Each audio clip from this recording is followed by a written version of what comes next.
8월 한가위 잘 보내셨어요? 예. 저희 집도 6년 만에 8월 한가위를 보냈습니다. 다 모이라고 그랬더니 좀 몇 가정 빠져서 숫자를 세보니까 33명이나 되더라고요. 그래서 참 많이도 자녀들이 퍼졌구나 하는 것을 느꼈습니다. 아마 미국에 있는 식구들까지 하고 또 안 온 식구들까지 하면 아마 거의 50명이 넘어갈 것 같아요. 그래서 참 많은 식구들이 아름다운 8월 한가위를 보냈는데 여러분들 이렇게 얼굴이 환한 모습으로 보니까 잘 드셔서 그러신 줄 믿습니다. 신앙으로 이렇게 아름다운 모습으로 변화되기를 원합니다.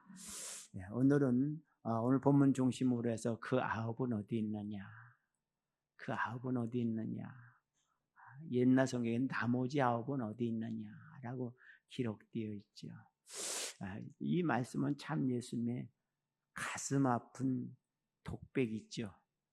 참 하나님의 선택받았던 선민인 이스라엘 백성들은 한 명도 안 보이고 저주받았다고 하는 사마리아 사람 한 사람만 와서 하나님께 큰 소리로 영광 돌리고 예수님 앞에 감사 사례하는 참 안타까운 모습을 볼 수 있습니다.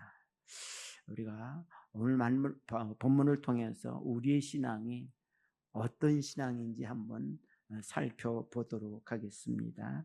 우리 11절 말씀 같이 읽어보십시다. 11절 말씀 시작. 예수께서 예루살렘으로 가실 때 사마리아와 갈릴리 사이로 지나가시다가 아멘. 예수님 사마리아 땅으로 예루살렘에 가시면 참 쉬울 텐데 사마리아 땅으로 가지 아니하고 사마리아와 갈릴리 사이길로 사마리아 땅을 지나 통과하지 아니하고 돌아가신 예수님. 아마도 예수님께서 이렇게 돌아가신 이유는 예전에 사마리아 땅을 통과하셨는데 이렇게 돌아가신 이유는 열 나병 환자를 만나기 위함이 아니었는가. 예수님은 그냥 가도 생각 없이 가지 아니하시죠.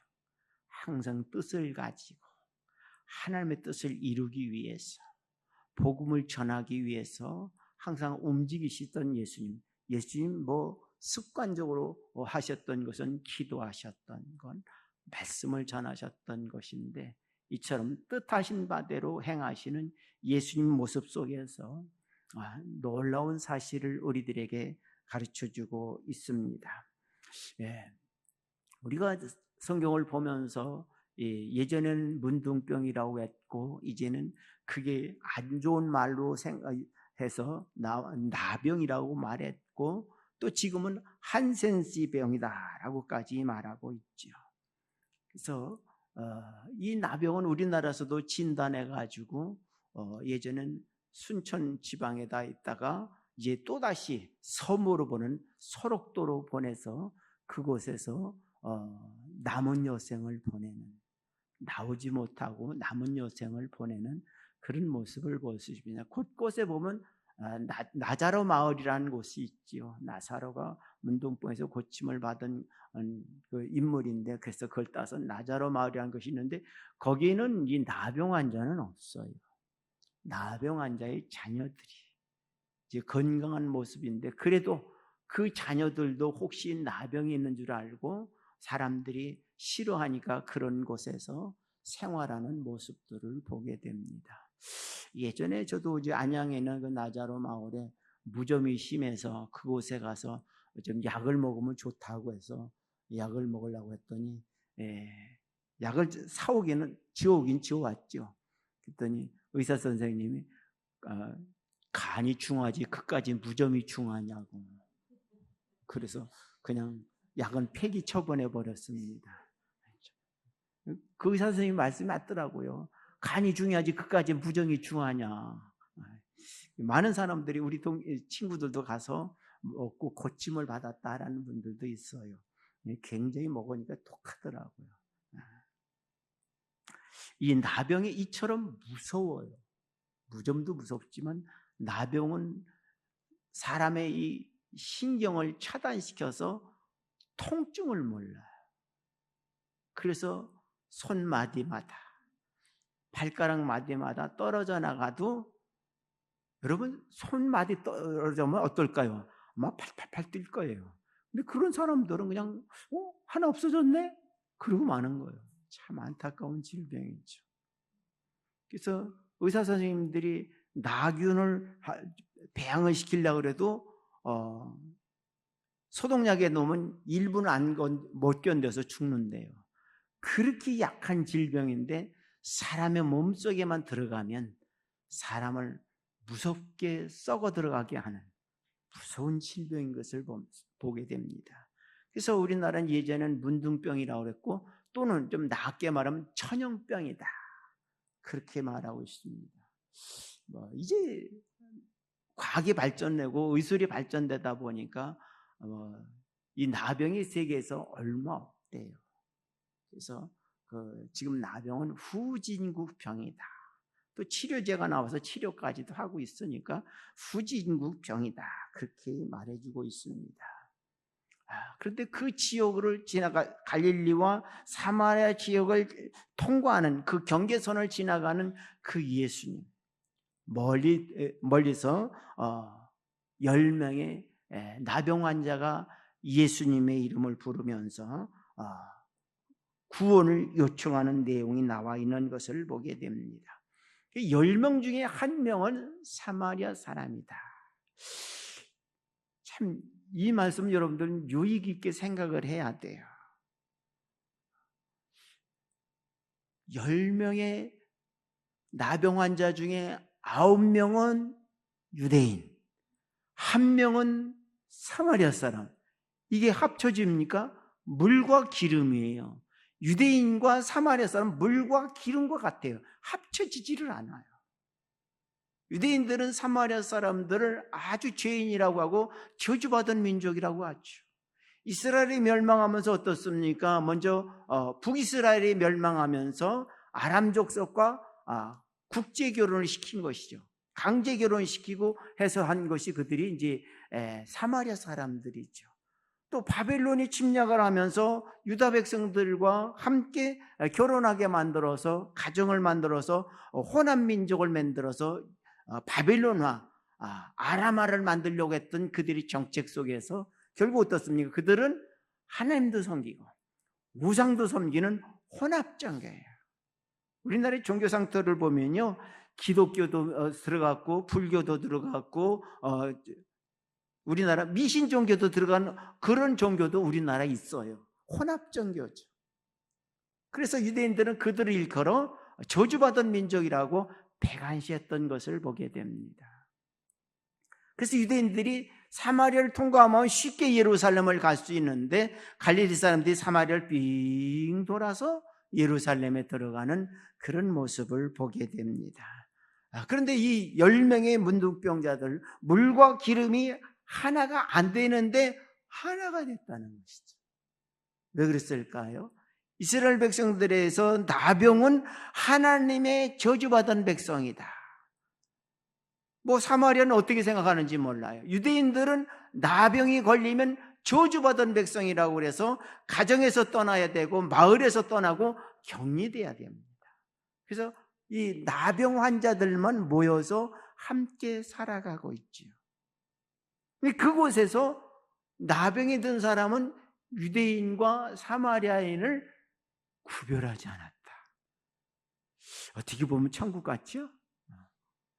나병이 안 들었으면 유대인과 사마리아인이 쫙 갈라지는데 나병이 걸려보니까 하나가 됐다.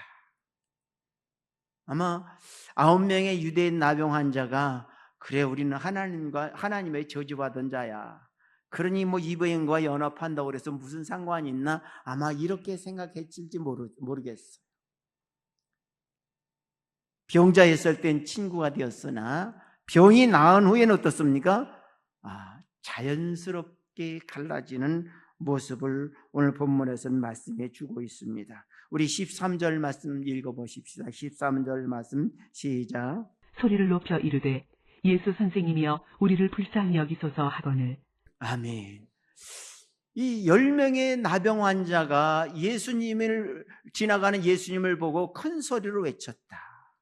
이 나병 환자들이 예수님을 본 적도 없고 예수님의 말씀을 들은 적도 없어요.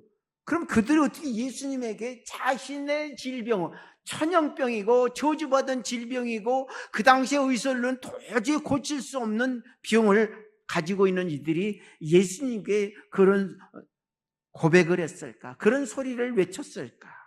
예수님의 소문을 들었다는 것이죠. 비록 그들이 사람이 지나가면 풀숲에 숨어 있든지 웅덩이에 숨어 있든지 숨어 있으면서 예수님의 소식을 많이 들었을 줄로 압니다. 예수님의 소문을 들으니 어떻습니까? 예수님은 나병 환자는 쉽게 고치신대. 안진뱅이도 38년 된 중풍병자도 고쳤고 죽은 자도 살아나게 하셨대. 아마 이런 소문을 들었을 것 같아요. 우리들이 소문을 들어도 좋은 소문을 들으면 우리에게 유익한데 나쁜 소문을 들으면 유익하지 않죠. 저희들이 어렸을 때, 제가 어렸을 때는 형들이, 누님들이 그런 말을 했어요. 귀신 얘기를 참 많이 했어요. 그래서 안방에서 건너방까지 건너가려면 마루가 있는데 그게 2칸밖에 안 돼요. 그걸 못 건너가지고 부들부들 떨어내고 있거든요. 나쁜 소문 들으면 그래요. 좋은 소문 들으면 어떻습니까? 가고 싶고 보고 싶고 듣고 싶은 거예요. 근데 이 나병 환자들이 어떻습니까? 좋은 소식을 들었다는 거예요. 예수님 앞에만 나가면 고침받을 수 있다. 그런데 불행하게도 이 나병 환자는 예수님 앞에 갈 수가 없어요. 불행한 거예요. 왜 갈 수가 없느냐? 이 나병 환자는 사람들이 돌 던질 만큼 떨어져 다녀야 돼. 왜? 사람들이 나병 환자를 보면 돌을 던져요. 가까이 오면 안 되니까. 전염된다고. 돌을 던집니다. 그리고 돌 맞지 않을 만큼 멀리 떨어지는 것이죠.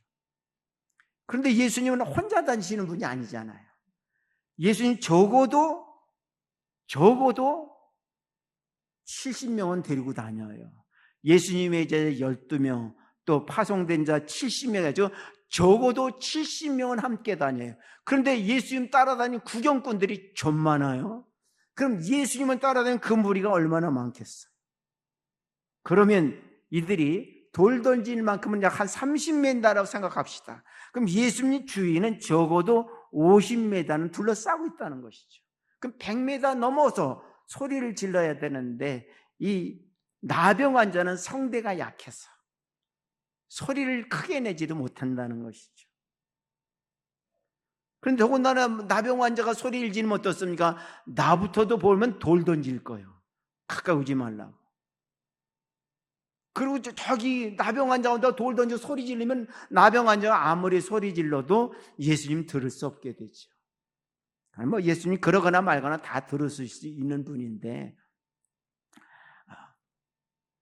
예수님의 좋은 소문을 듣고 지나가는 예수님을 보고 소리를 질렀다는 것을 우리는 상기시키게 되는 것입니다. 우리는 여기서 무엇을 생각해야 되느냐면 나는 정말 하나님 앞에 그 나병 환자만큼 안타까운 마음으로 절실한 마음으로 부르짖고 있는가를 생각해야 돼요. 우리의 기도가 이런 절실한 기도가 필요해요. 하나님 앞에 기도할 때 주시면 좋고 안 줘도 그만이고 그런 기도가 아니라 받아야 된다는, 꼭 받아야 된다는 거. 그래서 우리나라 사람들이 하는 말 있잖아요. 믿습니다. 뭘 믿는지는 모르지만 무조건 믿습니다라고 하죠. 육신의 문제는 기가 막히게 구해요. 그런데 좀 성숙한 성도들은 영적인 문제를 왜 기도해요? 육신의 문제는 하나님께 다 아시고 필요한 만큼 주세요. 예전에는 뭐 배고픔을 많았지만 지금은 배고픔은 모르잖아요. 거의 가다. 그래도 보면요, 결실 가정에도 보면 굶는 아이들도 있긴 있다고 하더라고요. 근데 그것도 입을 열면 안 굶는데 그 자존심 때문에 굶는 아이들이 있는 거예요. 나 정말 배고파요 하면 어디서든지 도움을 받을 수 있어요. 이런 것을 볼 때 정말 하나님 앞에 부르짖는데 어떻게 부르짖느냐. 우리 육신적인 문제도 중요하지만 영적인 문제는 더 중요해요. 부자와 거짓 나사로 보세요. 부자는 호화롭게 연락하는데 그가 신앙생활 안 했어요? 잘했어요. 안식일도 지키고 11조도 하고 구제도 하고 잘했어요. 그런데 어떻습니까? 그는 습관적인 신앙이에요. 아, 오늘 안식일이로구나. 일하지 말랬으니까 일하지 않고 회당에 가는 것이죠. 11조 드리는 때 되면 11조 드리는 것입니다. 구제하는 건 구제하는 것이에요. 이 습관적이에요. 안타깝죠. 우리 신앙이 어떻습니까? 아, 오늘 주일이니까 교회 가야지. 예배 드려야지. 우리나라 성도들이 하는 말이죠. 아, 오늘 때웠다. 예배 드렸으니까 때웠다고 하잖아요. 예배 안 드리면 어떻습니까? 왠지 뭐고 볼일 보고 뒷처리 안 한 것 같은 기분이 들잖아요. 찝찝하고 그렇잖아요. 여러분 한번 그런 경험이, 주일을 잘 지켜서 그런 경험이 없는 것 같아요. 이제 주일 안 지킨 들 보면 그런 소리를 많이 해요. 아, 오늘 찝찝해. 왜? 주일 예배 안 드렸거든. 우리나라 사람들이 아주 이상한 그런 생각들인데 잘못하면 뭐 같아요? 습관적인 신앙 같아요. 우리들의 신앙이 습관적인 신앙. 유대인들이 신앙생활 얼마나 잘해요? 하루 3번씩 기도해요. 여러분 하루 몇 번씩 기도하세요? 여러분도 하루 3번씩 기도한다고 말할 거예요. 왜? 하루 밥 3끼 처먹으니까. 그렇죠. 그땐 기도하거든. 죄송합니다. 처먹느라고 해서. 꼭 그런단 말이에요. 그러면서 유대인들은 정말 정식으로 기도해요. 그것도 하나님의 성전을 앞에서 나와서, 아니면 성전을 향해서, 성전을 향해서 기도합니다. 그렇게 철저하게 기도해요. 우리하고 기도하는 건 달라요. 유대인들은 회개를 얼마나 잘하는데요. 유대인들은 회개하는 건 모든 사람 다 알게 회개 기도를 해요. 기도하는 것을 보고 그랬잖아요. 예수님께서 헌금에 기도하는 모습을 보고서 유대인들은 어떻습니까? 하나님, 난 11조도 하고 구제도 했고 뭐 이렇게 좋은 일을 많이 했습니다. 나에게 복을 주옵소서라고 기도하잖아요. 자기 잘한 거 자랑하는 것이죠. 근데 세리는 어떻습니까? 주여, 나는 죄인으로서이다. 그때 예수님이 뭐습니까? 저 세리의 기도를 하나님이 들으신다. 진실하잖아요. 죄인이니까 구원받고자 절실하게 기도하는 거예요. 근데 유대인은 어떻습니까? 자기는 선택된 백성이니까 이래나 저래나 천국은 따놓는 거니까 그냥 내가 잘한 것만 자랑하는 것이죠. 이 습관적인 신앙이 이렇게 자기를 드러나는 것이죠. 진실한 신앙은 자신을 드러낼 수 없어요. 왜? 모든 사람이 죄를 지었음에 하나님의 영광에 이르지 못하거든요. 우린 죄인이에요. 아무리 내가 구원받았다고 말해도 지금 죄인이에요. 아마도 죄송하지만 오늘 교회 오면서도 죄를 지셨을 거예요. 아, 옷을 왜 저렇게 입었어? 저 사람 걸으면 왜 저렇게 걸어? 그거 다 죄잖아요. 왜 비판해요? 비판을 받지 않으면 비판하지 마라 그랬잖아요. 우리들은 눈만 뜨면, 들리기만 하면, 입만 열리면 죄와 더불어 살아가는 우리들이에요. 그래서 예수님께서 뭐라고 했습니까? 회개하라, 천국이 가까웠느니라. 회개하는 사람들은 천국 갈 수 있는 것이죠. 그럼 우리들이 잘못된 것을 진심으로 회개하는 사람과 습관적으로 회개하는 사람과 어떻게 다를까요? 습관적으로 회개하는 사람은요, 지금 회개하고 또 그 죄를 또 반복합니다. 그러나 진심으로 회개하는 사람은 적어도 몇 시간 정도, 아니 몇 분 정도는 참아요. 내가 회개했지. 이거 안 되는 거야. 생각이 달라져요. 습관적인 사람은 어떻습니까? 회개했으니 걸로 끝나는 것이죠.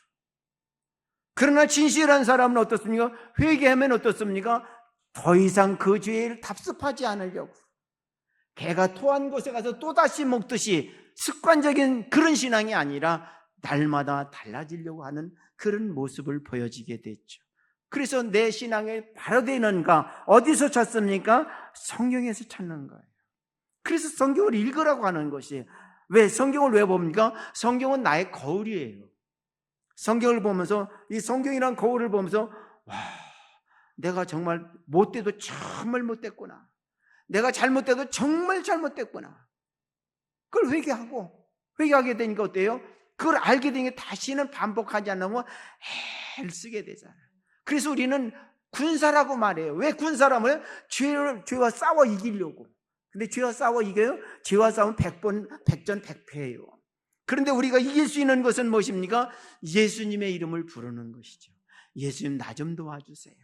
예수님 나를 붙잡아 주세요. 예수님 나 좀 인도해 주세요. 그럴 때 예수님이 우리를 붙잡아 주시고 인도해 주시는 것이에요. 그럴 때 죄를 이기는 것이지 죄와 싸워서는 절대로 못 이겨요.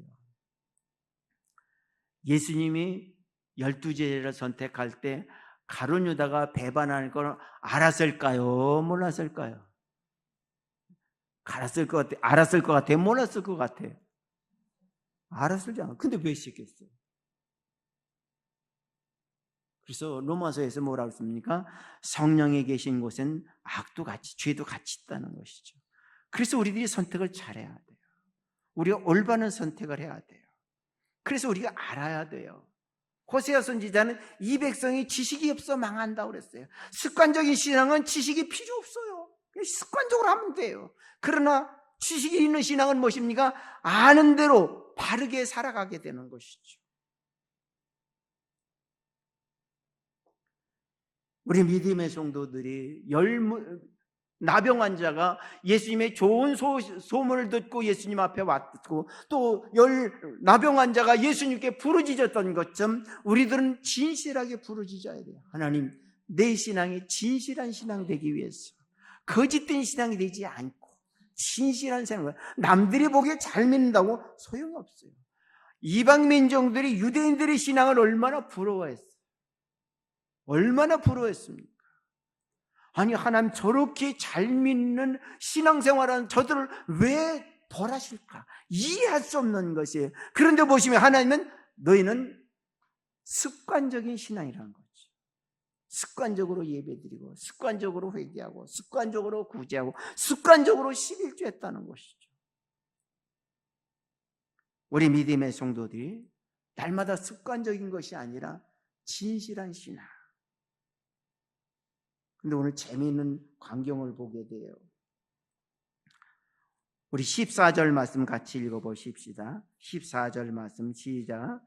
보시고 이르시되 가서 제사장들에게 너희 몸을 보이라 하셨더니 그들이 가다가 깨끗함을 받은지라. 아멘. 여러분, 내가 나병 환자인데 내 몸을 제사장에게 보이라, 그 말을 믿을 수 있어요? 그 말을 믿을 수 있느냐고요. 예수님은 나병 환자를 그 자리에서 고쳐주지 않으셨어요. 너의 몸을 제사장에 보이라. 그 말은 무엇입니까? 내 말을 믿으라는 것이지. 여러분, 하나님의 말씀 그냥 믿어야 돼요. 다른 필요가 없어요. 이유를 다를 필요 없어요. 그냥 믿으면 되는 것이에요. 이 열나병 환자가 예수님의 말씀을 그냥 믿고 가더라는 것이죠. 가다 보니까 어떻습니까? 깨끗함을 받았다고 그랬잖아요. 그들이 가다가 깨끗함을 받다. 말씀에 순종하니까 깨끗함을 받더라. 우리들도 마찬가지예요. 말씀에 순종하다 보면 능력이 나타나는 것이에요. 하나님 나에게 능력을 주십시오. 그럼 내가 행하겠습니다. 아니죠. 말씀을 믿고 나가면 능력이 나타나는 것이에요. 그런데 우리는 말씀을 보고 말씀을 듣고 믿고 나가는 것이 아니라 우리는 손에 쥐어줘야, 눈에 보여야 행동하는 우리들의 습관적인 신앙을 볼 수 있어요.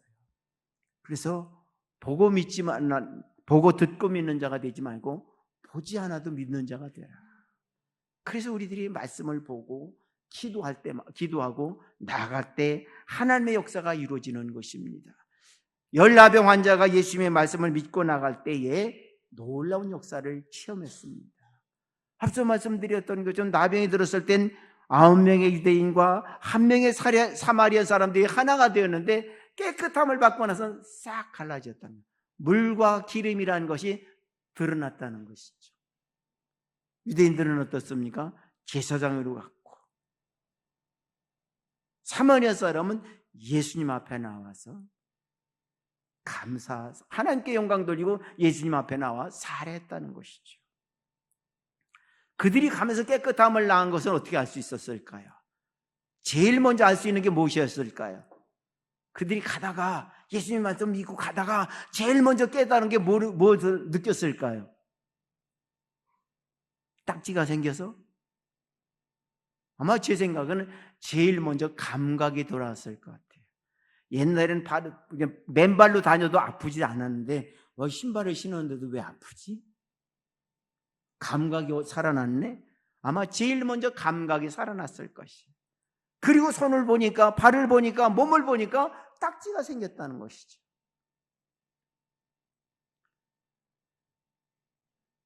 그러니 제사장에 가서 보여도 자신 있게 갈 수 있다는 거죠. 말씀을 믿고 가니까 이적을 체험했고 제사장에 당당히 갈 수 있었다. 그런데 나았으면 예수님 앞에 나와서 감사해야 되는데 그들은 그냥 갔다는 것이죠. 여기서 우리는 많은 것을 생각해야 돼요. 우리가 무슨 일을 하면서 하나님께 기도했더니 그 일이 이루어졌어요. 그 이루어지고 나서가 굉장히 중요해요. 야, 내가 역시 일을 잘해. 역시 나야. 그래서 내가 없으면 안 돼. 라는 소리를 간혹 하죠. 우리 집엔 나 없으면 안 돼. 우리 교회엔 나 없으면 안 돼. 우리 직장엔 나 없으면 안 돼. 우리 모임에 나 없으면 안 돼. 라는 생각을 나도 모르게 하게 되죠. 우월감이 있죠. 굉장히 위험한 것이죠. 우리는 사마리아 사람을 보면서 일이 이루어졌을 때 하나님께 감사해야 된다는 거죠. 하나님 감사합니다. 내 노력으로 이루어진 것이 아니고 내 능력으로 이루어진 것이 아니고 하나님의 은혜로 이루어진 것입니다. 이성근 목사님 여러분 잘 아시죠? 이성근 목사님 딸의 이름이 뭐예요? 네. 은혜예요. 걔를 보고요 희한한 소리를 해요. 쟤는 은혜로 합격한대요. 제 실력으로 합격하는 것이 아니라 제 이름대로 간대. 이름대로 된대요. 대학 들어갈 때도 그러고 대학 들어갈 때도 지금 대학원 고려대학 대학원을 다니는데 거기 걔 실력으로 안 된대요. 근데 은혜로 됐대요. 얼마나 감사해요. 우리 그게 중요하다는 것이죠. 이성근 목사님 딸이 믿음이 좋아서가 아니라 다른 사람들이 볼 때 그렇게 된다는 것을 볼 때 그렇구나. 우린 모든 것이 뭐로 돼요? 그래요. 은혜로 되는 거예요. 그게 중요한 거예요. 하나님의 은혜로 되는구나. 얼마나 감사해요. 하게 듣는 사람들이 좋잖아요. 그렇구나. 네 노력, 내 노력으로는 안 돼. 그런데 하나님의 은혜로 되는 거야. 그 말 하나만 되면 되는데 그 말은 쏙 빼고 내가 좀 하잖아. 내가 좀 괜찮잖아. 이게 습관적인 신앙이에요. 진실한 신앙은 그래요. 이거 하나님의 은혜지. 내가 뭘 할 수 있어.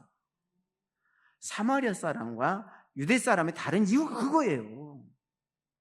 왜 유대인들이 나중에 감사 안 했겠어요? 제사장의 몸 보였을 테고 다 했을 거예요. 다 증명된 다음에 집에 가서 잔치하고 동네에서 잔치하고 그리고 나서 예수님한테 한번 가볼까? 시간 나면 가지 뭐.